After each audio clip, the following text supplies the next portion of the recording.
നമസ്കാരം. എല്ലാവർക്കും മീനാക്ഷി പാചകത്തിലേക്ക് സ്വാഗതം. എല്ലാവരും നമ്മുടെ ചാനൽ ലൈക്ക് ചെയ്യുക, ഷെയർ ചെയ്യുക, സബ്സ്ക്രൈബ് ചെയ്യുക. ഇന്ന് പതിവിലും വ്യത്യസ്തമായി ബ്യൂട്ടി ടിപ്സുമായിട്ടാണ് മീനാക്ഷി പാചകം വന്നിരിക്കുന്നത്. ഇന്ന് കുട്ടികളിൽ കാണുന്ന താരൻ, അതുപോലെ തന്നെ തലയിലുണ്ടാകുന്ന കുരുക്കൾ, ചെറുത് അലർജികൾ, ഇതിനൊക്കെ പറ്റുന്ന ഒരു പൊടിക്കൈയായിട്ടാണ് ഇന്ന് എത്തിയിട്ടുള്ളത്.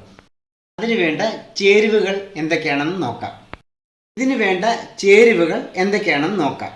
കറ്റാർ വാഴയുടെ പൾപ്പ്, മുട്ടയുടെ വെള്ള, 2 ദിവസം പഴക്കമുള്ള കഞ്ഞിവെള്ളം, കുറച്ച് കറിവേപ്പില.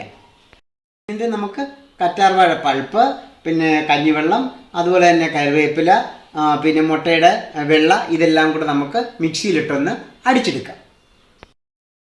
ഇതെല്ലാം അടിച്ചെടുത്ത് നന്നായിട്ട് അരിച്ചെടുത്തിട്ടുണ്ട്. ഇനി ഇത് നമുക്ക് നേരിട്ട് തലയിലേക്ക് അപ്ലൈ ചെയ്ത് കൊടുക്കാം. പക്ഷേ ശ്രദ്ധിക്കേണ്ട ഒരു കാര്യം എന്ന് പറഞ്ഞാൽ, ഇത് തേച്ച് കഴിഞ്ഞാൽ 20 മിനിറ്റിന് ശേഷം മാത്രമേ തല കഴുകിക്കളയാറുള്ളൂ. തല കഴുകുന്നതിന് ചെറു ചൂടുവെള്ളമാണ് ഉപയോഗിക്കേണ്ടത്. ശ്രദ്ധിക്കേണ്ട ഒരു കാര്യമുണ്ട്, ഇത് തേച്ച് കഴിയുമ്പോൾ സോപ്പ്, ഷാമ്പു ഇവയൊന്നും തന്നെ ഉപയോഗിക്കാൻ പാടില്ല. സാധാരണ ഡാൻഡ്രഫിനുള്ള മരുന്നുകൾ ഉപയോഗിച്ച് കഴിഞ്ഞാൽ നമുക്ക് മറ്റുള്ള സൈഡ് എഫക്റ്റുകൾ ഉണ്ടാവും. മുടി പിന്നെ കുറച്ച് കളി കഴിയുമ്പോൾ കൊഴി, അങ്ങനെയുള്ളത് ഉണ്ടാവും. പക്ഷേ ഇത് നാച്ചുറൽ ആയതുകൊണ്ട് ഒരു സൈഡ് എഫക്റ്റും ഉണ്ടാകുകയില്ല. ആഴ്ചയിൽ 2 പ്രാവശ്യം ഉപയോഗിക്കണം. ഇത് ട്രൈ ചെയ്ത് നോക്കുക.